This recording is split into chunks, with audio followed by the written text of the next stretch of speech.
সামনেই মাধ্যমিকের পরীক্ষা। মাধ্যমিকের ভৌত বিজ্ঞানের পরমাণুর নিউক্লিয়াস এই চ্যাপ্টারের সবচেয়ে গুরুত্বপূর্ণ কোশ্চেন অ্যান্সার নিয়ে আজকের এই ভিডিও।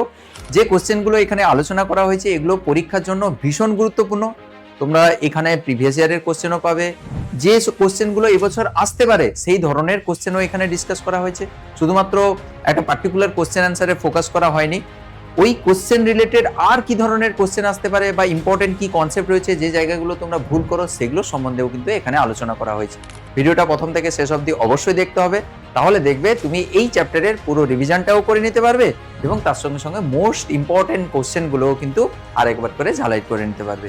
এই ক্লাসের পিডিএফ তোমরা কোথায় পাবে সেটা এই ভিডিওতেই বলা রয়েছে। গ্যাসকে আয়নিত করার ক্ষমতা অনুযায়ী নিচের কোনটি সঠিক? যার চার্জ বেশি থাকবে সেই গ্যাসকে আয়নিত করতে পারবে সহজে। তাহলে চার্জ কার বেশি?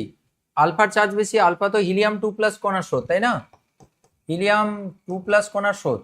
আর বিটা তো ইলেকট্রন, অ্যাকচুয়ালি এটাও তো আলফা, আর বিটা মানে কি? ইলেকট্রন, ভর, আধান বা চার্জ। এইটা গামার তো কোনো চার্জ নেই, তাই না? তাহলে গামার চার্জ না থাকলে ও গ্যাসকে আয়নিত করতে পারবে কখন? যদি নিজের চার্জ থাকে। নেক্সট, দুয়ের দেখে বলো। তেজস্ক্রিয় মৌল সর্বশেষে যে মৌলে পরিণত হয় সেটি হলো। এটা মুখস্থ করতে হবে। কিসে পরিণত হয়? লেডে পরিণত হয়। সব ঘুরে ফিরে কোথায় আসবে? লেডে আসবে। লেড, ডিতে আসবে। ডি হচ্ছে লেড, ঠিক আছে। আলফা কণার আধান কত? আলফা কণা মানে হচ্ছে হিলিয়াম 4 2 কণার স্রোত, তাই না? হিলিয়াম 4 2 কণার স্রোত, হিলিয়াম 4 আর 2 এই কণার স্রোত। এর ভর কত? 4 AMU হয়। 4 AMU মানে কি? 4 ইন্টু 1 AMU মানে 1.67 ইন্টু 10⁻⁻20। এটা কিসে রয়েছে? আচ্ছা, এটা তো কুলম বলেছে, তো এটা তো ভর বলেনি। কি হবে? আধান বলেছে, ভর নয়, আধান। 3.2 বি হবে, তাই না? 2+ চার্জ কণার স্রোত, 2+ এর স্রোত না, মানে ধনাত্মক। ইলেকট্রনের চার্জ কত? ইলেকট্রনের চার্জ হচ্ছে 1.6 ইন্টু 10⁻19 কুলম।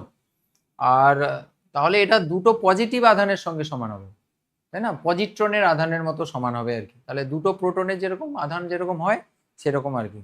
মানে ইলেকট্রনের উল্টো আধান হবে, কিন্তু দুটো ইলেকট্রনের আধান যেরকম হয় সেরকম আধান হবে আর কি।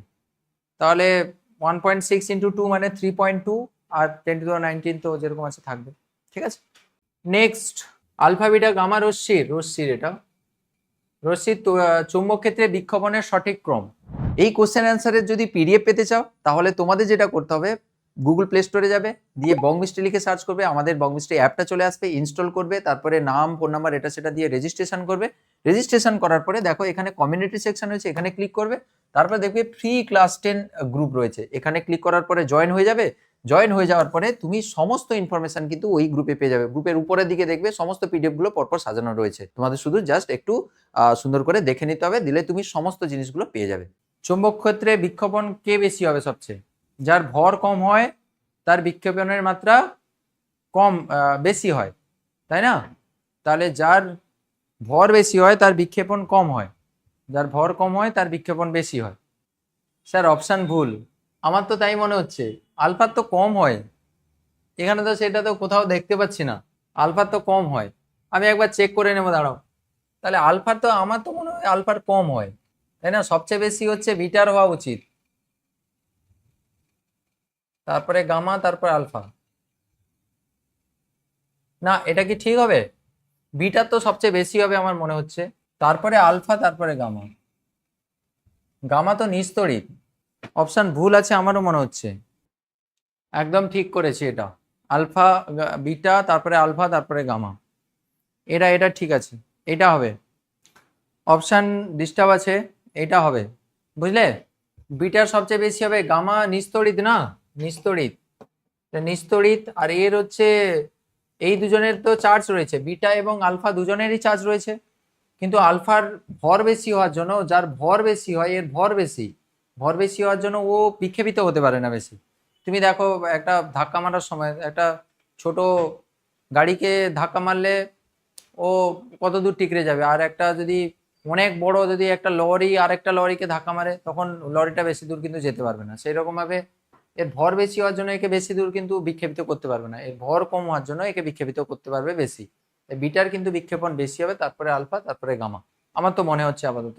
ঠিক আছে, option B gamma, beta, alpha. ও আচ্ছা, এখানে আছে তো গো, অপশন বি আছে তো, অপশন বি আছে তো। নেক্সট, রেডিয়াম তেজস্ক্রিয় পরিবর্তনে এততে পরিণত হয়। নির্গত কণা হলো আলফা, বিটা আর হচ্ছে প্রোটন, নিউট্রন। তাহলে কি বেরিয়েছে? বলছে রেডিয়াম থেকে এটা ট্রান্সফার হয়েছে, তাহলে এটা 226 থেকে কিসে ট্রান্সফার হয়েছে? 222-এ। মানে কত কমেছে গো? 4 একক কমেছে, 4 কমেছে। আর এটা 88 থেকে এটা গেছে 86-তে, 88 থেকে 86-তে গেছে, মানে এটা হচ্ছে 2 কমেছে, -2 হয়েছে। তাহলে কি বেরিয়েছে? আলফা কণা বেরিয়েছে। তোমরা জানো আলফা মানে হচ্ছে 4-2 কণার স্রোত। তাহলে আলফা কণা বেরিয়ে গেলে কি হয়? ভর হচ্ছে 2 একক কমে, ভর হচ্ছে 2 একক কমে, সরি 4 একক হচ্ছে ভর কমে, আর 2 একক হচ্ছে হার্মোনিক ক্রমাঙ্ক কমে। ঠিক আছে, যখন আলফা নির্গত হয়, আলফা যখন বেরোয় এই ঘটনাটা ঘটে। আচ্ছা, 6-এর দাগের অ্যান্সারটা দাও। প্রদত্ত নিউক্লিয়াসগুলির মধ্যে কোনটি তেজস্ক্রিয়?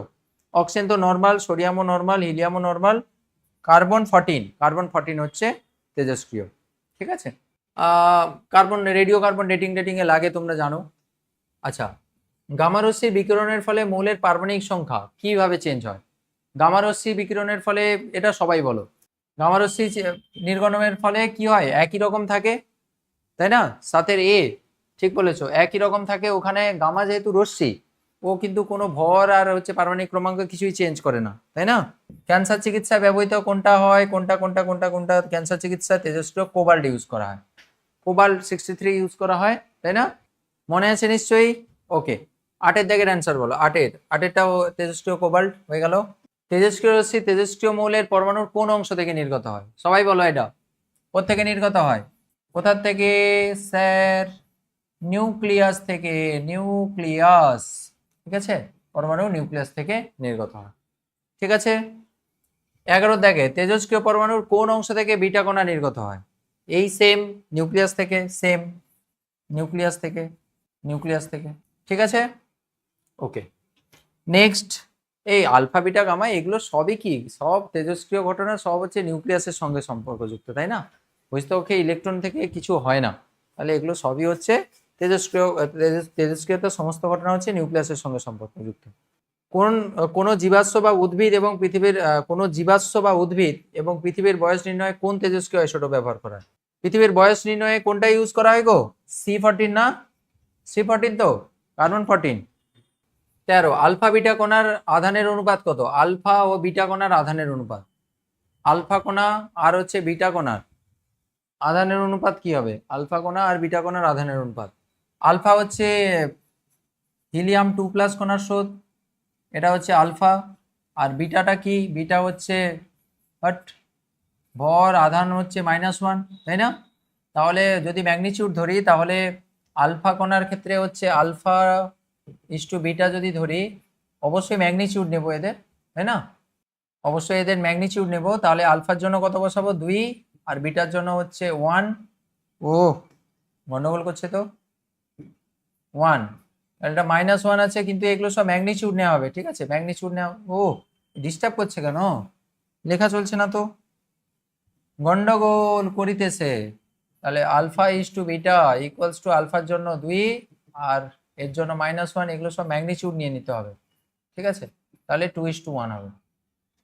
আলফা এবং বিটার আধানের অনুপাত হচ্ছে 2:1। 2:1 হবে, 1:2 নয়, 2:1। 2:1 হবে বাবু। নেক্সট, 14 দাগের কোশ্চেন বলো। এম, এইটা একটা হচ্ছে এলিমেন্ট যার ভর সংখ্যা হচ্ছে 235 আর পারমাণবিক ক্রমাঙ্ক হচ্ছে 90। বলেছে এই মৌলটির N/P এর মান কত? N/P মানে নিউট্রন ডিভাইডেড বাই প্রোটনের রেশিও। তাহলে তুমি কি করে বের করবে? খুবই সহজ ব্যাপার। নিউট্রন কত? এই নিউট্রন সংখ্যা কি হবে? নিউট্রন সংখ্যা হচ্ছে 235 - 90, এটা নিউট্রন। আর প্রোটন সংখ্যা কি? প্রোটন তো এইটা 90। ঠিক আছে, অ্যাকচুয়ালি এটা ভুল দেওয়া রয়েছে, এটা অ্যাকচুয়ালি ঠিক নয়।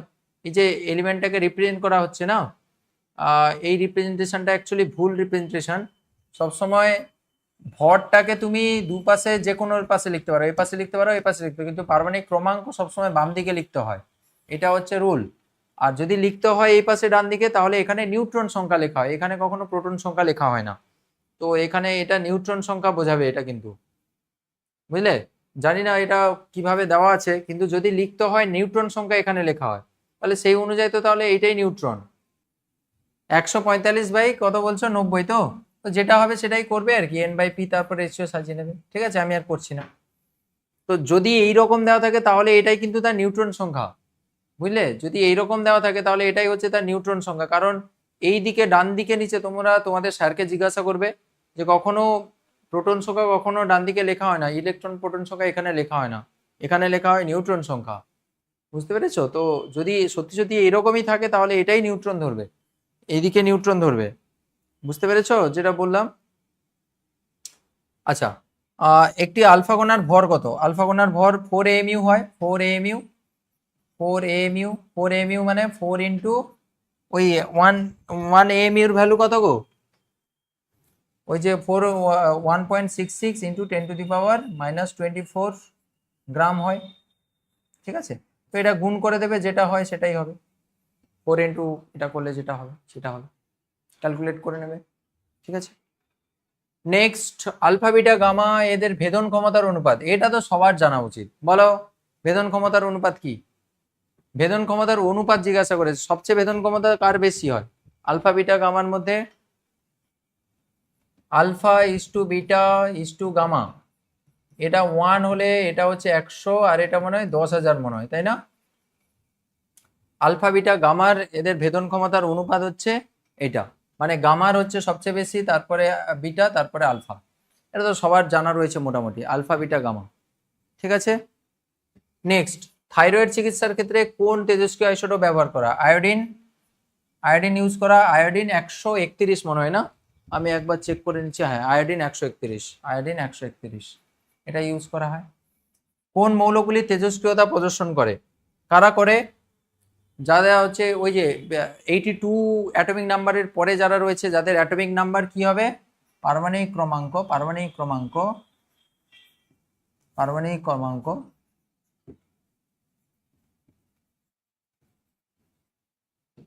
গ্রেটার দেন 82, 82 থেকে হচ্ছে বেশি হতে হবে, ঠিক আছে? পারমাণবিক ক্রমাঙ্ক হচ্ছে 82 থেকে বেশি হতে হবে। আর n/p রেশিও কত হওয়া উচিত? n/p রেশিও হচ্ছে গ্রেটার দেন ইকুয়ালস টু 1.52, তাই না? 1.52 তুলনায় বেশি হতে হবে, গ্রেটার ইকুয়াল টু হবে না, শুধু গ্রেটার দেন হবে গো। 1.52 গ্রেটার ইকুয়ালস টু না, এর থেকে বেশি হতে হবে না, 1.52 থেকে বেশি হতে হবে মনে হচ্ছে, 1.52 থেকে বেশি হতে হবে, ঠিক আছে? এইগুলো। নেক্সট, তেজস্ক্রিয়তার এসআই একক কি? বেকারেল, তোমরা জানো বেকারেল হচ্ছে এসআই একক। 120 তেজস্ক্রিয়তা বলতে কি বোঝো? 120 তেজস্ক্রিয়তা বলতে প্রতি সেকেন্ডে যদি কত সংখ্যক গো? 3 ইন্টু 10⁻10 না? 120 ইয়ে কি ছিল? 120 মানে হচ্ছে 3.7 ইন্টু 10⁻10, 3.7 ইন্টু 10⁻10, তাই না? তাহলে প্রতি সেকেন্ডে যদি এই সংখ্যক পরমাণু মানে বিভাজিত হয়, এত সংখ্যক পরমাণুর বিভাজন ঘটে, তখন সেই তেজস্ক্রিয়তাকে কি বলা হয়? 1 বলা হয়। তাহলে প্রতি সেকেন্ডে এতগুলো হচ্ছে পরমাণুর বিভাজন ঘটাতে হবে। 10⁶, 10⁶ না 10⁻10?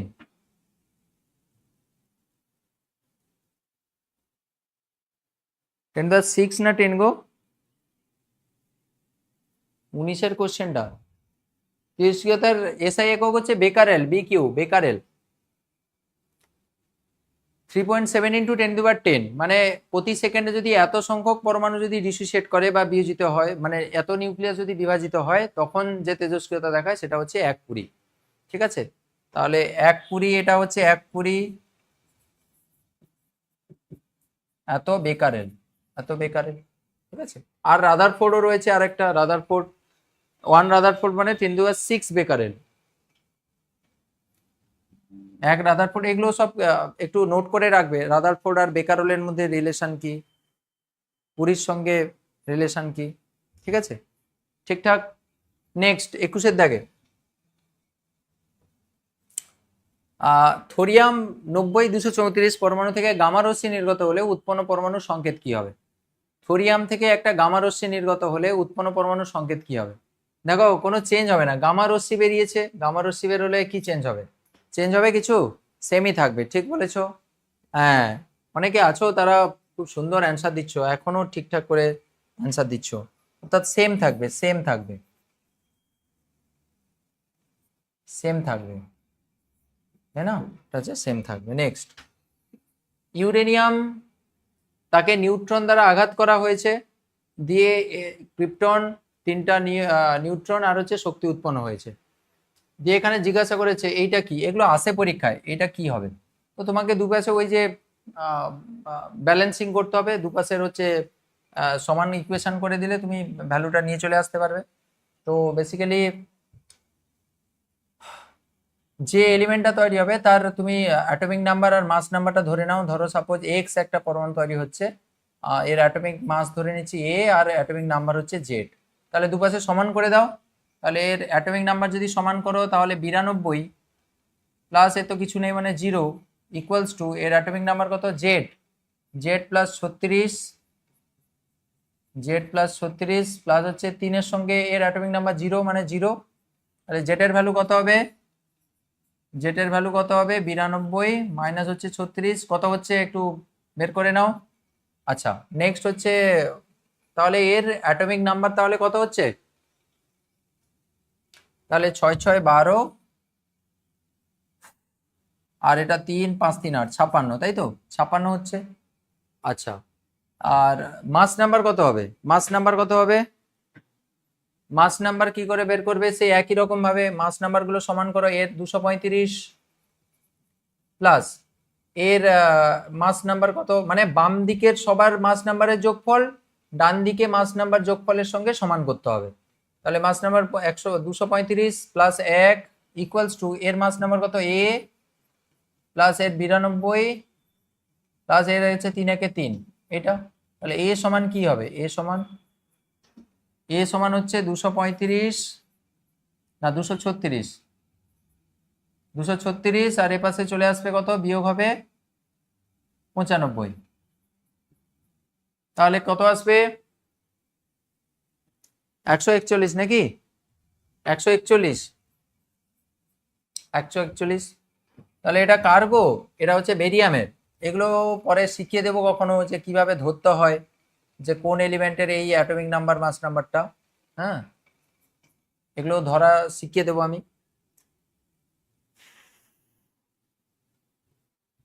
ঠিক আছে নেক্সট, থোরিয়াম 90-234 থেকে প্রোটো কি পিও প্রোটো অ্যাক্টিনিয়াম নাকি, হ্যাঁ পোলোনিয়াম, প্রোটো অ্যাক্টিনিয়াম না পোলোনিয়াম, তার সঙ্গে একটা এলিমেন্ট তৈরি হয়েছে, এটাকে জিজ্ঞাসা করেছে এটা কি, তাহলে সেই একই স্টাইলে, ও একই স্টাইলে করতে পারবে তো, একই স্টাইলে করবে এগুলো, হ্যাঁ সেই একই রকম ভাবে করে ফেলবে, এটা সেম আগের মতো একই রকম তো করে ফেলবে এগুলো। কিন্তু এর মাস নাম্বার, এর মাস নাম্বার আর এটা যেটা তুমি এটাকে ধরে নেবে ওয়াই ধরে নেবে, তার অ্যাটমিক মাসকে এ ধরবে আর পারমাণবিক ক্রমাঙ্কে জেড ধরবে, তাহলে একটা ইকুয়েশন হবে 90 ইকুয়ালস টু 91 প্লাস জেড, এখান থেকে জেড এর ভ্যালু বের করবে, আর এ পাশে কি হবে 234 প্লাস এর হচ্ছে 234 ইকুয়ালস টু এটা হচ্ছে 234 প্লাস হচ্ছে এ, তাহলে এ এর ভ্যালুটা বের করবে, এর ভ্যালু কত হবে? এর ভ্যালুটা, এর ভ্যালু কি হবে? 0 হবে, আর এর ক্ষেত্রে জেড এর ভ্যালুটা কি হবে? -1 হবে, তাই না? -1, তাহলে ওয়াইটা অ্যাকচুয়ালি কি? তাহলে ওয়াই হচ্ছে সেই এলিমেন্ট যার অ্যাটমিক নাম্বার হচ্ছে -1 নাকি? ভর আধান চার্জ, তাহলে ভর হচ্ছে 0 আর চার্জ হচ্ছে -1। এ তো ইলেকট্রনের কথা বলেছে গো, মানে বিটা, এ তো বিটা, 0 -1 তো বিটা, তাহলে বিটার কথা বলেছে, হ্যাঁ বিটা ঠিক বলেছো পায়েল, ঠিক বলেছো, এটা বিটার কথা বলেছে, হ্যাঁ। নেক্সট, ধীরগতিসম্পন্ন নিউট্রন দ্বারা ইউরেনিয়ামকে আঘাত করলে কয়টি নিউট্রন উৎপন্ন হয়? এটা তো সবার জানা উচিত, বলো বইয়ের কোশ্চেন একদম। ধীর গতি সম্পন্ন নিউট্রন দ্বারা ইউরেনিয়ামকে আঘাত করলে কয়টি নিউট্রন উৎপন্ন হয়? বলো সবাই। 3টি। আচ্ছা, গুড। তাহলে সি 3টি হবে। ঠিক বলেছো, ঠিক ঠিক ঠিক ঠিক, একদম ঠিক। নেক্সট কোশ্চেনে আসছি। নিউক্লিয়াস ভেঙে ওর নিউক্লিয়নগুলিকে পরস্পর থেকে বিচ্ছিন্ন করতে প্রয়োজনীয় ন্যূনতম শক্তি কি বলা হয়? এ সহজ কোশ্চেন, একদম সহজ কোশ্চেন। বলো। 25 বি হবে, বি। বন্ধন শক্তি বলা হয়, বাইন্ডিং এনার্জি, তাই না? বাইন্ডিং এনার্জি বলা হয়। নিয়ন্ত্রিত শৃঙ্খল বিক্রিয়া ব্যবহারিক প্রয়োগ। তুমি জানো নিয়ন্ত্রিত শৃঙ্খল বিক্রিয়া যে নিউক্লিয়ার রিয়াক্টরে যে রিয়াকশনগুলো হয়, শৃঙ্খল বিক্রিয়ার মাধ্যমে কি হয়? পরমাণুর বিদ্যুৎ তৈরি হয়, তাই না? পারমাণবিক বিদ্যুৎ চুল্লিতে এই নিয়ন্ত্রিত শৃঙ্খল বিক্রিয়ার মাধ্যমে বিদ্যুৎ তৈরি করা হয়। তারপরে বিভিন্ন তেজস্ক্রিয় আইসোটোপ তৈরি করা হয়, যেগুলো চিকিৎসার কাজে লাগে। ওই যে আয়োডিনের যে আইসোটোপগুলো, কার্বনের আইসোটোপগুলো, এগুলো কৃত্রিমভাবে তৈরি করা যায়। যে ওগুলো চিকিৎসার কাজে লাগে, তারপরে তোমার বিভিন্ন গবেষণার কাজে লাগে। ঠিক।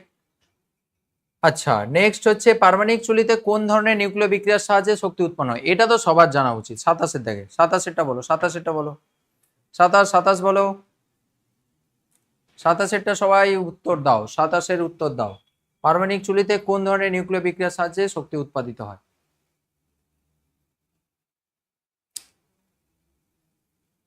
কি ধরনের? নিউক্লিয় বিভাজন বিক্রিয়ার মাধ্যমে, তাই তো? তাহলে নিউক্লিয় বিভাজন হচ্ছে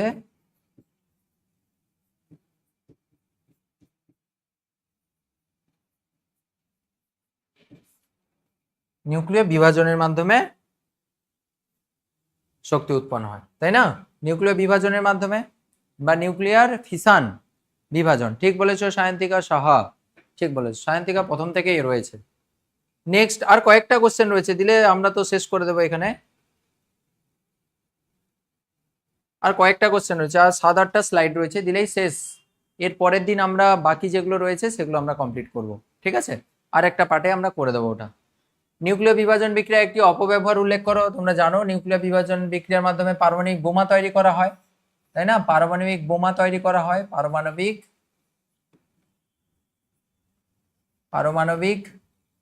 বোমা তৈরি হয়। তো পারমাণবিক বোমাতে কি হয়? হিরোশিমা নাগাসাকিতে যেটা হয়েছিল, ওই লিটল ম্যান আর কি, ফ্যাট ম্যান আর লিটল বয়, তাই না? তো ওই দ্বিতীয় বিশ্বযুদ্ধের সময় ওই লিটল বয় আর ফ্যাট ম্যান, ওই বোমাগুলো তো একদম কাঁপিয়ে দিয়েছিল, তার এখনো তার রেস যায়নি। তো মানে একটা বিশাল ধামাকা তৈরি করেছিল। তো নিউক্লিয় বিভাজন বিক্রিয়া অপব্যবহার হচ্ছে, ওটাকে যদি নিয়ন্ত্রণ না করা যায় তাহলে কিন্তু মানে কি প্রচুর পরিমাণে শক্তি উৎপন্ন হয়, বিস্ফোরণ হয়ে যাবে, তাই না? মানে বহু এলাকা জুড়ে কিন্তু পুরো শ্মশান করে দেবে। সো এগুলো সুন্দর করে লিখবে। নিউক্লিয় সংযোজনে যে শক্তি মুক্ত হয় তার উৎস কি? নিউক্লিয় সংযোজনে যে শক্তি উৎপন্ন হয় তার উৎস কি? কি গো বলো এটা। লিটল বয় আর হচ্ছে ফ্যাটম্যান, ঠিক। নিউক্লিয় সংযোজনের শক্তি উৎস কি? নিউক্লিয় সংযোজনে কি হয়? ছোট হালকা মৌলের পরমাণু নিউক্লিয়াসগুলো, ওরা হচ্ছে প্রচুর তাপ শক্তির উপস্থিতিতে কি হয়, ওরা কাছাকাছি আসে, দিয়ে ওরা প্রচুর পরিমাণে মানে ওই ছোট ছোট হালকা, ছোট ছোট না হালকা মৌলের পরমাণু নিউক্লিয়াসগুলি জড়ো হয়ে ওরা হচ্ছে ভারী মৌলের নিউক্লিয়াস ওরা তৈরি করে। তো বেসিক্যালি ওখানে কি হয়, ভরের লস ঘটে, অর্থাৎ কি বলে ওটাকে, মাস ডিফেক্ট যেটাকে বলা হয়, ভর ত্রুটি। তাহলে ভর ত্রুটির কারণেই অ্যাকচুয়ালি ওই আইনস্টাইনের ওই যে equals to MC square, equals to MC square, equals to MC square, এই ফর্মুলেশন অনুযায়ী যতটা পরিমাণে মাস লসেস হয় সেটাই মানে শক্তিতে রূপান্তরিত হয়, তাই না? যত পরিমাণে ওই মাসটা লস হয় নিউক্লিয় সংযোজনের সময়, হালকা মৌলের পরমাণু যুক্ত হয়ে বড় মৌলের পরমাণু উৎপন্ন করছে, সেই সময় কিছু পরিমাণ ভরের ত্রুটি ঘটে, যেটাকে ভর ত্রুটি বলা হয় বা মাস ডিফেক্ট। তার যতটা পরিমাণে ভরের ত্রুটি ঘটলো ওটাই কিন্তু সমপরিমাণ বা সমপরিমাণ নয়, তুল্যাঙ্ক পরিমাণ তাপ শক্তিতে রূপান্তরিত হয়, ইকুয়ালস টু এমসি স্কোয়ারের মাধ্যমে। সুতরাং তোমাকে এখানে অ্যান্সার দিতে হবে যে তার শক্তির উৎস হচ্ছে ভর ত্রুটি, ঠিক আছে, বা মাস ডিফেক্ট, ঠিক। নিউক্লিয়ার রিঅ্যাক্টর বা নিউক্লিয়ার চুলিতে কোন শক্তিতে রূপান্তরিত হয়? নিউক্লিয় শক্তি তাপ শক্তিতে পরিণত হয়। নিউক্লিয় শক্তি, তাহলে এটা কি হবে? নিউক্লিয় শক্তি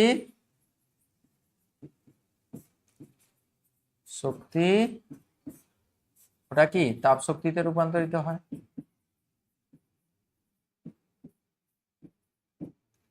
তাহলে নিউক্লিয় শক্তি তাপ শক্তিতে রূপান্তরিত হয়।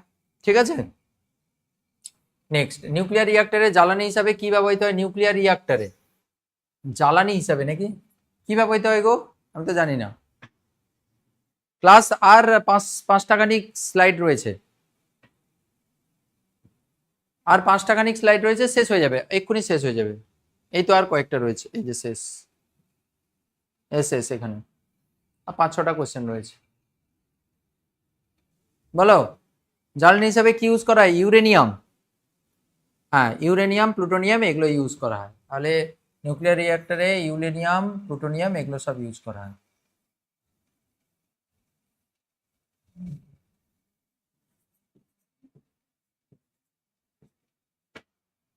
ঠিক আছে, আচ্ছা, নিউক্লিয়ার রিঅ্যাক্টরে জ্বালানি হিসাবে কি ব্যবহৃত হয়? এটা তো হয়ে গেল। কোনো তেজস্ক্রিয় পরমাণু থেকে একটি আলফা কণা নির্গত হলে অপত্য পরমাণুর পারমাণবিক সংখ্যা ভরসকার কি পরিবর্তিত? অলরেডি আগে করা হয়েছে। পারমাণবিক সংখ্যা কি হয়? পারমাণবিক সংখ্যা হচ্ছে 2 একক কমে যায়, আর ভর সংখ্যা কি হয়? 4 একক কমে যায়, তাই না? এগুলো সব কমে। নেক্সট, একটি তেজস্ক্রিয় মূলে নিউক্লিয়াস এক্স থেকে 2টি বিটা কণা এবং একটি আলফা কণা নিশ্চিত হলে প্রাপ্ত নিউক্লিয়াসের ভর সংখ্যা পারমাণবিক ক্রমাঙ্ক কি হবে? নিরূপণ করো। প্রাপ্ত নিউক্লিয়াস এবং আদি নিউক্লিয়াসের মধ্যে সম্পর্ক কি? এটা ভালো কোশ্চেন, এগুলো আসে পরীক্ষায়, বুঝলে?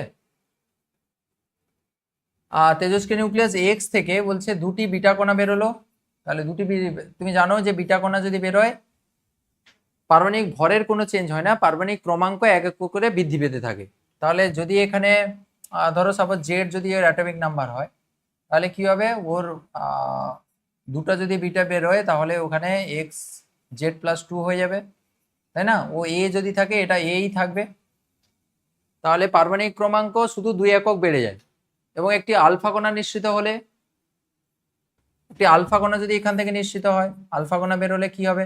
আলফা কণা নির্গত হলে ওর ভর সংখ্যা 4 একক কমবে, তাহলে এটা a-4 হয়ে যাবে। আর আচ্ছা, এটা তো এ থাকবে না, এটা একটা ভুল হয়েছে, এ কিন্তু আর থাকবে না, এক্সটা এক্সই থাকবে না। কেন বলো তো? তার অ্যাটমিক নাম্বার চেঞ্জ হয়ে গেল তো, তাহলে এটা হচ্ছে ধরো সাপোজ ওয়াই হয়ে যাবে, তাই না?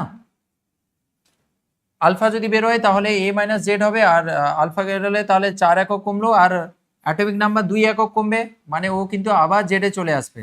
জেডে চলে আসা মানে ও কিন্তু আবার এক্সেই আসবে। খেয়াল করবে, যদি অ্যাটমিক নাম্বার যদি জেড থেকে যদি চেঞ্জ হয়ে 2 একক বেড়ে যায়, তাহলে সেটা এক্সটা থাকবে কি করে এক্সে, তাই না? পারমাণবিক ক্রমাঙ্ক যদি চেঞ্জ হয়ে যায় তাহলে সে মৌলই তো চেঞ্জ হয়ে গেল, ব্যাপারটা বুঝতে পেরেছো? তাহলে সেই মৌল থাকবে না, তাই ওয়াই লিখেছি। আবার যদি আলফা কণা বের করো তাহলে কিন্তু অ্যাটমিক নাম্বার আবার আগের অবস্থায় ফিরে এলো, মানে সেই সেম মৌলই আবার চলে এলো। তাহলে এটা দেখো, এর দুজনের atomic number same, atomic number same, atomic number same, তাহলে এটা কি আইসোটোপ হবে? আইসোটোপ মানে অ্যাটমিক নাম্বার সেম কিন্তু ভর সংখ্যা দেখো এর হচ্ছে 4 একক হচ্ছে কম হলো, মানে -4 হয়ে গেছে। তাহলে এটাকে কি বলা হয়? আইসোটোপ বলা হয়। তাহলে এরা হচ্ছে আইসোটোপ, পরস্পরের আইসোটোপ হয়ে গেল। হলো, তাহলে অ্যাটমিক নাম্বার সেম থাকলে তখন তাকে কি বলা হয়? আইসোটোপ বলা হয়। অ্যাটমিক নাম্বার সেম থাকলে এটাকে আইসোটোপ বলা হয়। 36, কোন তেজস্ক্রিয় বিঘটনে প্রথম নিউক্লিয়াস ইউরেনিয়াম 92-238 এবং অন্তিম নিউক্লিয়াস লেড হলে কটি আলফা কণা এবং কটি বিটা কণা নিশ্চিত হয়েছে? তাহলে কটি আলফা হয়েছে আর কটি বিটা হয়েছে এটা তোমাকে বের করতে হবে। তাহলে কি করে করবে? তাহলে ইউরেনিয়াম থেকে বেরিয়েছে, ইউরেনিয়াম থেকে যারা পারবে করে ফেলো। ইউরেনিয়াম 92-238, এখান থেকে অন্তিম নিউক্লিয়াসটা হয়েছে লেড 82। তো ধরে নেওয়া হলো যে এখানে হচ্ছে এক সংখ্যক হচ্ছে আলফা কণা, আলফা কণা মানে হিলিয়াম 42 আর ওয়াই সংখ্যক হচ্ছে বিটা কণা। বিটা মানে ভর 0 আর আধা হচ্ছে -1। বোঝা গেল? তাহলে এখানে তোমাকে দুপাশে ব্যালেন্স মানে ঠিকঠাক করে ব্যালেন্সে নিয়ে আসতে হবে, দিলে তোমার ঠিকঠাক করে হয়ে যাবে। বুঝতে পেরেছো? তো আলফা কণা এবং কটি বিটা কণা নির্গত হয়েছে। সমীকরণ সাজাতে হবে আর কি এখানে। তাহলে প্রথমটার জন্য কি করবে, 238 ইকুয়ালস টু 206 প্লাস এক্স সংখ্যক হচ্ছে তোমার এক্স ইন্টু হচ্ছে 4 প্লাস ওয়াই ইন্টু 0, এটা করতে হবে। তাহলে প্রথম ইকুয়েশন অনুযায়ী ভর সংখ্যা যদি সমান করা হয়, দুপাশের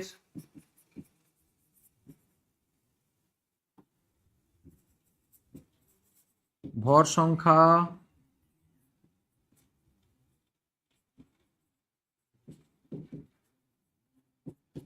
তাহলে এর 238 ছিল, 238 ইকুয়ালস টু এখানে 206 প্লাস এক্স সংখ্যক রয়েছে আর প্রত্যেকের ভর হচ্ছে 4 একক করে, তাহলে 4x, আর এর ওয়াই এর সঙ্গে এটা 0 হচ্ছে, তাহলে 0, তাহলে কিছু লিখবো না, তাই না?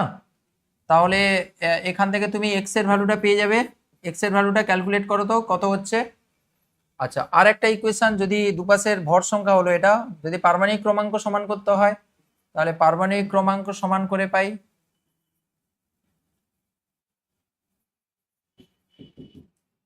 92 ইকুয়ালস টু এপাশে হচ্ছে 82 আর এটা হচ্ছে 2x প্লাস এটা হচ্ছে প্লাস হবে না y ইন্টু -1, তাহলে -y হয়ে যাবে। দেখো এখান থেকে x এর ভ্যালুটা বের করবে, x এর ভ্যালুটা এখানে বসিয়ে দেবে, দিলে y এর ভ্যালুটা পেয়ে যাবে।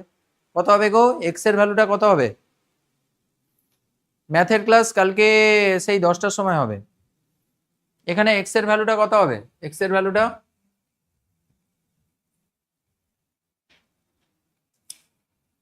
তাহলে 6 যদি হয় তাহলে 6 7 8 2 আর এটা 3 নাকি 32, 32 বাই হচ্ছে 4, 4 8 32, 8 হবে।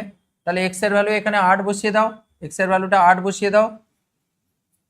তাহলে x এর ভ্যালু যদি 8 বসিয়ে দেওয়া হয় তাহলে কি হবে গো, x এর ভ্যালু 8 বসালে y এর ভ্যালুটা কত হবে, x ইকুয়ালস টু 8 পেয়েছি, আর y এর ভ্যালুটা বসিয়ে দিলে y এর ভ্যালুটা কত আসছে গো, y 6 আসছে নাকি, y এর ভ্যালু হচ্ছে 6 আসছে। তাহলে এইভাবে কিন্তু অঙ্কগুলোকে করতে হয়। ঠিক আছে, তোমরা জানো, যারা জানতে না তাদেরকে একবার দেখিয়ে দিলাম। ঠিক আছে, নেক্সট 37-এর দাগের কোশ্চেনটা দেখো। এই নিউক্লিয়াস থেকে দুটি বিটা কণা নিঃসরণের ফলে যে নিউক্লিয়াসটি গঠিত হবে তার প্রোটন সংখ্যা লেখো। তার প্রোটন সংখ্যা জিজ্ঞাসা করেছে এখান থেকে, যে দুটি বিটা কণা নিঃসরণের ফলে। তাহলে এখান থেকে বিটা কণা নিঃসরণ করে দাও, এক্স 92 234। তাহলে দুটো বিটা কণা বেরোলে কি হবে, ভর সংখ্যা 2 একক বেড়ে যাবে, অ্যাটমিক নাম্বার 2 একক বেড়ে যাবে, মানে 94 হবে। আর এটা ওয়াই তৈরি হয়ে যাবে, কারণ এক্সটা এক্স থাকবে না কিন্তু। আচ্ছা 234 ছিল, আমি কি করলাম, এটা 234, তাহলে 234 234ই থাকবে, তাই না? 234 234ই থাকবে। তাহলে যে নিউক্লিয়াসটি তৈরি হবে তার প্রোটন সংখ্যা জিজ্ঞাসা হবে, তার প্রোটন সংখ্যা কত হলো, 34 হলো প্রোটন সংখ্যা। 34 বলছি, 94 হবে। ঠিক আছে, 94 হবে, 94 হবে। সহজ, কিন্তু এগুলোই আসবে পরীক্ষায়, ভালো করে প্র্যাকটিস করে যাবে এগুলো। নিউক্লিয় সংযোজনের আগে নিউক্লিয় বিভাজন ঘটনা হয় কেন, খুবই ইম্পর্টেন্ট কোশ্চেন, খুব ভালো করে করবে। এই সকল কোশ্চেনগুলো পরীক্ষার জন্য ইম্পর্টেন্ট, বুঝলে, এগুলো আসে পরীক্ষায়। তাহলে নিউক্লিয় সংযোজনের আগে নিউক্লিয় বিভাজন করা প্রয়োজন হয় কেন, তোমরা জানো যে নিউক্লিয় সংযোজনের ক্ষেত্রে দুটি হালকা মৌলের পরমাণু নিউক্লিয়াসকে কাছাকাছি নিয়ে আসা হয়। এবার দেখো, দুটো নিউক্লিয়াসকে যখন কাছাকাছি নিয়ে আসা হচ্ছে, এ নিউক্লিয়াস আর এবং এ নিউক্লিয়াস দুজনের নিউক্লিয়াসের পজিটিভ চার্জ রয়েছে, তাহলে সেই পজিটিভ চার্জের মধ্যে বিকর্ষণ বলকে ওভারকাম করে তোমাকে দুটো নিউক্লিয়াসকে জড়ো করতে হচ্ছে। তার জন্য বাইরে থেকে বেশি তাপ শক্তি প্রয়োগ করতে হয়, কারণ না হলে নিউক্লিয়াসগুলো কাছাকাছি আসবে না, তাই না? তাহলে এই যে দুটো নিউক্লিয়াসের পজিটিভ চার্জের মধ্যে বিকর্ষণকে ওভারকাম করার জন্য, অতিক্রম করার জন্য বাইরে থেকে তাপ শক্তি প্রায় 10⁻7 টেবেন না, 10⁻7 মনে হয় কেলভিন টেম্পারেচার প্রয়োজন হয়। তো এত হাই অ্যামাউন্টের তাপ শক্তি কিন্তু প্রয়োগ করতে হয়, তবে গিয়ে কিন্তু নিউক্লিয় সংযোজন করা সম্ভব হয়। তো এই যে তাপশক্তি, এত পরিমাণ যে তাপশক্তি 10⁷ যে 94 কি বলছে, হ্যাঁ, তো প্রচুর যে তাপশক্তি প্রয়োজন হচ্ছে, এই তাপশক্তি কোত্থেকে আসবে? এটা কিন্তু নিউক্লিয় বিভাজন ছাড়া পসিবল নয়। তাহলে যে প্রচুর পরিমাণে তাপশক্তি প্রয়োজন হয়, এই তাপশক্তি প্রচুর পরিমাণে তাপশক্তির জন্য নিউক্লিয় বিভাজন করা প্রয়োজন। নিউক্লিয় বিভাজনের ফলে প্রচুর পরিমাণ তাপশক্তি উৎপন্ন হয়, সেই তাপশক্তিটা ইউটিলাইজ হয় নিউক্লিয় সংযোজনের জন্য। তাই নিউক্লিয় সংযোজনের আগে অবশ্যই নিউক্লিয় বিভাজন করতে হবে। নিউক্লিয় বিভাজন করলে কিন্তু তাপশক্তি উৎপন্ন হবে, ওই তাপশক্তিটা নিউক্লিয় সংযোজনের জন্য ইউজ হবে। ঠিক আছে, তো এই জন্য বলা হয়েছে নিউক্লিয় বিভাজন ঘটানো হয়, তার কারণ হচ্ছে তাপশক্তি উৎপন্ন করার জন্য দিলে নিউক্লিয় সংযোজনটা পসিবল হয়। নিউক্লিয় সংযোজনকে তাপীয় নিউক্লিয় বিক্রিয়া বলা হয় কেন? এই যে এক্ষুনি বললাম যে নিউক্লিয় সংযোজনের ক্ষেত্রে তোমার হালকা মৌলের পরমাণু নিউক্লিয়াসগুলো কাছাকাছি নিয়ে আসা হয়, তো সেক্ষেত্রে মানে নিউক্লিয়াসের পজিটিভ চার্জের মধ্যে বিকর্ষণ হয়, সেই বিকর্ষণকে ওভারকাম করার জন্য কি করতে হয়? প্রচুর তাপশক্তি প্রয়োগ করতে হয়। তো যেহেতু তাপশক্তির বিনিময়ে এখানে নিউক্লিয় সংযোজন ঘটানো হচ্ছে, তাই নিউক্লিয় সংযোজনকে তাপীয় নিউক্লিয় বিক্রিয়াও বলা হয়ে থাকে। ঠিক আছে, ঠিক আছে, প্রচুর তাপ দরকার, ঠিক বলেছো। ঠিক, নেক্সট, নিউক্লিয় সংযোজনের শর্ত। বাবু কি শর্ত? ফার্স্ট হচ্ছে হালকা মৌলের পরমাণু নিউক্লিয়াসকে কাছাকাছি নিয়ে আসতে হবে, এটা 1 নম্বর শর্ত। হালকা মৌলের নিউক্লিয়াসকে নিয়ে আসতে হবে, হালকা মৌলের পরমাণু নিউক্লিয়াস, হালকা নিউক্লিয়াসকে নিয়ে আসতে হবে, নিউক্লিয়াস নিয়ে আসতে হবে। 2 নম্বর হচ্ছে তাপশক্তি প্রচুর দরকার, প্রচুর তাপশক্তি লাগে, প্রচুর তাপশক্তি দিতে হবে, প্রচুর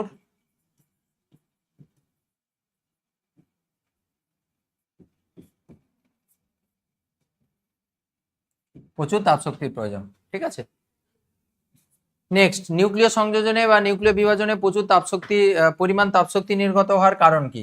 আমরা তো বলেছি নিউক্লিয় সংযোজন নিউক্লিয় বিভাজনে কি হয়, ওই মাস ডিফেক্ট যেটা মানে মাস লস যেটা হয়, ঠিক আছে, ভর ত্রুটির জন্যই কিন্তু তাপশক্তি প্রচুর পরিমাণে উৎপন্ন হয়। নিউক্লিয় সংযোজন বিক্রিয়া হাইড্রোজেন মৌল নেওয়া হয় কেন? হাইড্রোজেনের মাস কম, লাইট অনেক, তো ওই জন্য তার ক্ষেত্রে ওই নিউক্লিয় যে বিকর্ষণটা ওর ক্ষেত্রে কম হয়, তাই হাইড্রোজেনকে নেওয়া হয়। এগুলো ভালো কোশ্চেন, এগুলো তোমাদের টেস্ট এক্সামে যে কোনো সময় দিতে পারে কিন্তু, তাই না? হাইড্রোজেন হালকা মৌল হওয়ার জন্য ওদের মধ্যে কি হয়, ওদের কাছাকাছি নিয়ে আসতে সুবিধা হয়। নিউক্লিয় সংযোজনের জন্য বলছে তাপের সঙ্গে সঙ্গে স্যার ভালোবাসাও দরকার হয়, না হলে তারা কাছাকাছি আসবে না। মানে রাগ হিংসা তো থাকবে, মানে রাগ হিংসা নয়, দুজনের মধ্যে রাগ অভিমান তো থাকবে, মানে যেটা নিউক্লিয়ার যে পজিটিভ চার্জের মধ্যে বিকর্ষণ আর কি, বলছে রাগ অভিমান থাকবে, কিন্তু তার মধ্যেও কিন্তু কাছাকাছি নিয়ে আসতে হবে। ঠিক আছে, তো বলছে ভালোবাসা না হলে কিন্তু, ভালোবাসা দুজনের মধ্যে না থাকলে নিউক্লিয় সংযোজন পসিবল নয়। ঠিক বলেছো, একদম ঠিক বলেছো, বাচ্চা সব লেজেন্ড।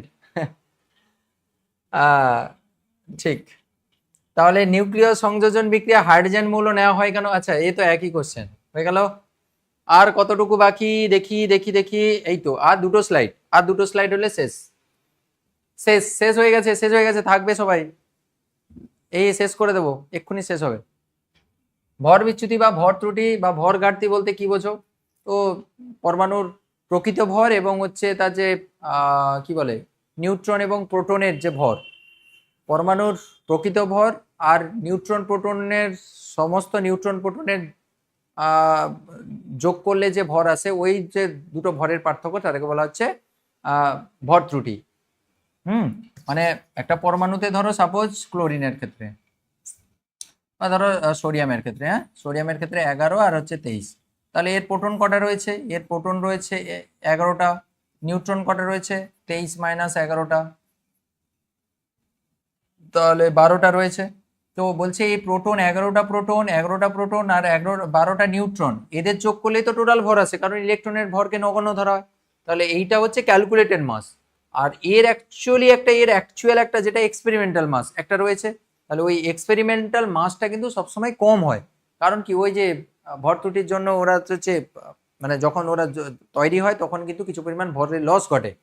তো বেসিক্যালি এই প্রোটন এবং নিউট্রনের যোগফল করলে যে ভর আসে আর ওদের যে এক্সপেরিমেন্টাল যে ভর, ওই দুটোকে পার্থক্য করলে যে ভ্যালুটা আসে ওটাকে বলা হচ্ছে ভর ত্রুটি। ঠিক আছে, ওটাকে আমরা কিভাবে করি গো? এই এম ডট মাইনাস এম এইরকম ভাবে করি না, ডেল এম এর মান, এটা হচ্ছে M dot minus M. M dot হচ্ছে প্রোটন আর নিউট্রনের যোগফলের ভর, তাই না? তাহলে প্রোটনের সংখ্যা ধরো সাপোজ একটা এলিমেন্ট নিয়ে নিচ্ছি এক্স, যার ভর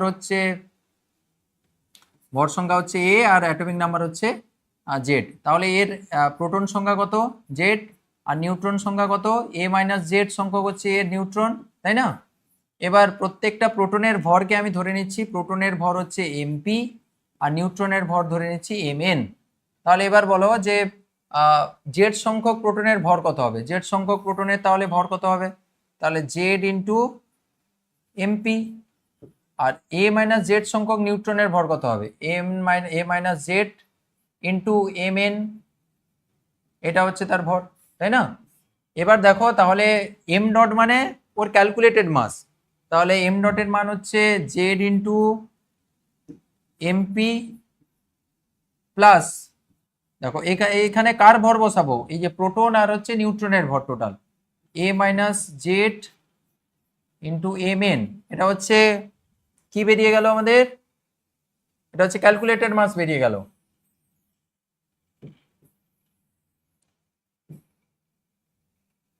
ক্যালকুলেটেড মাস এটা হয়ে গেল ক্যালকুলেটেড মাস, মাইনাস হচ্ছে এটা এক্সপেরিমেন্টাল মাস। এটা এক্সপেরিমেন্টাল সবসময় কম হয়, এটা বুঝতে পেরেছো? তাহলে এইটা হচ্ছে আমাদের ভর ত্রুটির রাশিমালা। যদি রাশিমালা লিখতে বলে এরকম লিখে দিতে হবে। অবশ্যই এখানে মেনশন করতে হবে যেটা তুমি ধরছো না। বলবে এক্স একটি মৌল, ধরি একটা এক্স হচ্ছে একটি মৌল, ধরি এক্স হচ্ছে একটি মৌল যার পারমাণবিক ভর হচ্ছে এ আর যার পারমাণবিক ক্রমাঙ্ক হচ্ছে জেড।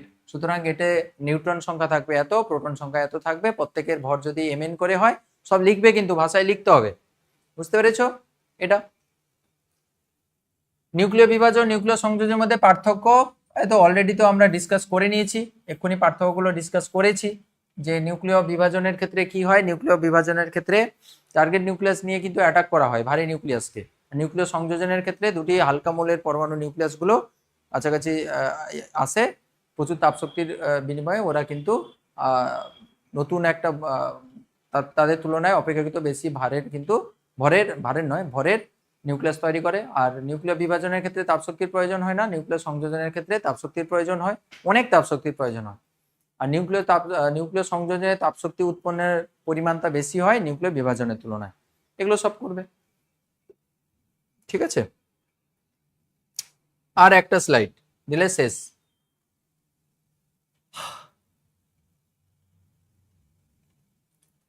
আচ্ছা, এক্স থেকে এ আর বি উৎপন্ন হচ্ছে, কিছু পরিমাণ শক্তি উৎপন্ন হলো। এক্স, এ এবং বি এর নিউক্লিয়ন প্রতি বন্ধন শক্তি হচ্ছে যথাক্রমে 7.4 mega electron volt, 8.1 mega electron volt, 8.2 mega electron volt হলে বিক্রিয়াটির শক্তি নির্ণয় করতে বলেছে। বিক্রিয়ার শক্তি কত পরিমাণ শক্তি নির্গত হয় এটা জিজ্ঞাসা করেছে, ঠিক আছে? ঠিক আছে, তো বেসিক্যালি এখানে তোমাকে বলে এখানে দিয়ে দেওয়া হয়েছে এক্স, এ এবং বি এর নিউক্লিয়ন প্রতি বন্ধন শক্তি। নিউক্লিয়ন বলতে প্রোটন আর নিউট্রনের সংখ্যার যোগফলকে নিউক্লিয়ন বলা হয়। তাহলে প্রত্যেকটা নিউক্লিয়নের জন্য মানে প্রত্যেক একক ভরের জন্য তার শক্তির মানটা কত বলেছে? বন্ধন শক্তির মান বলেছে 7.4 মেগা ইলেকট্রন ভোল্ট। তাহলে এখানে 200টা নিউক্লিয়ন রয়েছে, এটা তো প্রোটন আর নিউট্রনের সংখ্যা। প্রোটন আর নিউট্রনের সংখ্যা একত্রেকে বলা হয় নিউক্লিয়ন, তাই না? তাহলে 200টা নিউক্লিয়নের জন্য টোটাল বন্ধন শক্তি কত? ইন্টু 200 করব। আচ্ছা, এ পাশে এর জন্য 110টার জন্য 8.1 ইন্টু এইটা করবো, 90টার জন্য 90 ইন্টু 8.2 করবো, তাই না? তো এগুলো হচ্ছে তোমার নিউক্লিয়নের জন্য টোটাল এনার্জি আর কি। এবার তুমি সংরক্ষণ সূত্র তুমি ইউজ করে দিলে কত পরিমাণ শক্তি বের হচ্ছে তুমি বের করে ফেলতে পারবে। তাহলে এদের জন্য টোটাল এনার্জি কত হচ্ছে? 200 ইন্টু 7.4 মেগা ইলেকট্রন ভোল্ট। আচ্ছা, এর জন্য কত বেরোবে? 110 ইন্টু 8 মানে এখানে বলেছে দেখো প্রতি নিউক্লিয়ন প্রতি বন্ধন শক্তি যথাক্রমে এটা, নিউক্লিয়ন প্রতি বন্ধন শক্তি যথাক্রমে এটা। তাহলে এই 4 মানে প্রত্যেকটা নিউক্লিয়নের জন্য একটার জন্য 7.4 করে। এখানে তো 200টা নিউক্লিয়ন রয়েছে, প্রোটন আর নিউট্রনের টোটাল সংখ্যা তো 200। তাহলে 200টার জন্য টোটাল বাইন্ডিং শক্তি হবে এইটা। 110টার জন্য হবে ইন্টু 8.1 করব, আর এটার জন্য করব কি 90 ইন্টু 8.2। এগুলো সব মেগা ইলেকট্রন ভোল্টে থাকবে, এটা হচ্ছে মেগা ইলেকট্রন ভোল্টে থাকবে। ঠিক আছে, এগুলো হচ্ছে সব মেগা ইলেকট্রন ভোল্টে থাকবে। এবার তুমি দুপাশে শক্তি সংরক্ষণ অনুযায়ী তুমি সাজিয়ে দাও যে এ পাশে টোটাল শক্তি কত আর এ পাশে টোটাল শক্তি কত। ঠিক আছে, তাহলে বিয়োগ করে দিলে তুমি এনার্জি তুমি পেয়ে যাবে। এখানে যদি ধরে নাও যে ইকুয়ালস টু তুমি ধরে নাও 110 ইন্টু 8.1 প্লাস এর ক্ষেত্রে হচ্ছে 90 ইন্টু 8.2 প্লাস এখানে ই ধরে নাও, এনার্জি ই ধরে নিলে, তাহলে তুমি এখান থেকে তুমি পেয়ে যাবে, এখান থেকে ই এর ভ্যালুটা তুমি পেয়ে যাবে, ই এর মানটাকে তুমি ক্যালকুলেট করে নেবে, দিলে এনার্জি চলে আসবে। এইভাবে করতে হবে। ঠিক আছে, কালকে ম্যাথ ক্লাস 10টার সময় হবে, সকাল 10টার সময়। লাস্ট শেষ, এটাই শেষ আমাদের আজকের এপিসোডের লাস্ট কোশ্চেন। হিলিয়াম নিউক্লিয়াস, হিলিয়ামের ভর বিচ্যুতি কত হবে যদি তার প্রোটন, নিউট্রন এবং হিলিয়াম নিউক্লিয়াসের ভর যথাক্রমে এত এত করে হয়? এরা না করলেও চলতো। হিলিয়ামের ভর বিচ্যুতি কত হবে যদি তার প্রোটন, নিউট্রন এবং হিলিয়াম নিউক্লিয়াসের ভর, লাগবে না এটা, আর নিউমেরিক্যাল অত বেশি কঠিন দেবে না তোমাদের। ঠিক আছে, ওকে, ঠিক আছে, ওগুলো থেকে অত বেশি নিউমেরিক্যাল আসে না, দরকার নেই। ঠিক আছে, সবাইকে ধন্যবাদ।